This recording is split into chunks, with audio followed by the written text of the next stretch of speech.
Hello everyone, welcome to our channel. రెండు తెలుగు రాష్ట్రాల్లోని పలు ప్రాంతాల్లో భారీగా కురుస్తున్నటువంటి వర్షాలు మే 25 నాటికి తెలుగు రాష్ట్రాల్లోకి విస్తరించిన నైరుతి రుతుపవనాలు వివరాల్లోకి వెళ్దాం. వాతావరణ పరిస్థితులు ఏంటి, ఇంకా ఎన్ని రోజుల పాటు ఏ జిల్లాల్లో వర్షాలు పడతాయో తెలుసుకునే ముందు మీరు ఇంకా మన ఛానల్ని కనుక సబ్స్క్రైబ్ చేయనట్లయితే వెంటనే సబ్స్క్రైబ్ చేయండి. ఇక లేట్ చేయకుండా వివరాల్లో కనుక వెళ్ళినట్లయితే, బంగాళాఖాతంలో ఏర్పడిన ఉపరితల ఆవర్తన ద్రోణి ప్రభావంతో కురుస్తున్నటువంటి వర్షాలు కొంతమేర తగ్గుముఖం పట్టినప్పటికీ తెలుగు రాష్ట్రాల్లో నైరుతి రుతుపవనాల ప్రభావంతో రానున్నటువంటి 3 రోజుల పాటు భారీ నుంచి అతి భారీ వర్షాలు నమోదవుతాయి. మొదటిగా రాయలసీమలో తేలికపాటి నుంచి మోస్తరు వర్షాలు మొదలు కానున్నాయి. తిరుపతి, చిత్తూరు, కర్నూలు, కడప వ్యాప్తంగా రానున్నటువంటి 4 రోజుల పాటు నిన్న మొన్న కురిసిన వర్షాల కంటే అతి భారీ వర్షాలు కురుస్తాయని వాతావరణ కేంద్రం వెల్లడించింది.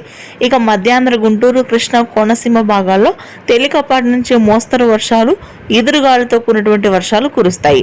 శ్రీకాకుళం, విజయనగరం, విశాఖపట్నం, తూర్పుగోదావరి, పశ్చిమ గోదావరి జిల్లాల్లో మాత్రం భారీ వర్షాలు ఉంటాయి.